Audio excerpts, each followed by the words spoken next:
അസ്സലാമു അലൈക്കും വറഹ്മത്തുള്ളാഹി. ബിസ്മില്ലാഹ് വൽഹംദുലില്ലാഹ്. അല്ലാഹുമ്മ സ്വല്ലി അലാ മുഹമ്മദ്.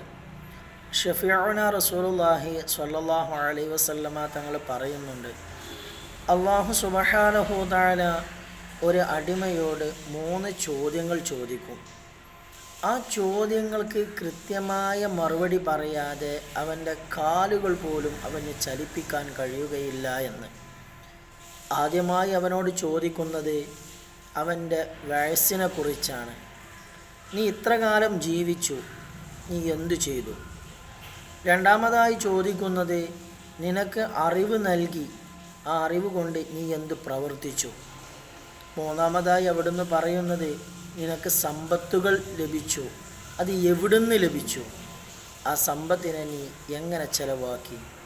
ഈ 3 ചോദ്യങ്ങൾക്കുള്ള മറുപടി നൽകാതെ അവൻ്റെ 2 കാലുകൾ അവനക്ക് ചലിപ്പിക്കാൻ പോലും പറ്റുകയില്ല എന്ന് ഷഫീഉനാ റസൂലുള്ളാഹി സ്വല്ലല്ലാഹു അലൈഹി വസല്ലം. അല്ലാഹു സുബ്ഹാനഹു വ തആല ഈ ചോദ്യങ്ങളിൽ വിജയിക്കുന്നവരിൽ നമ്മളെ ഉൾപ്പെടുത്തട്ടെ. അസ്സലാമു അലൈക്കും വറഹ്മത്തുള്ളാഹി.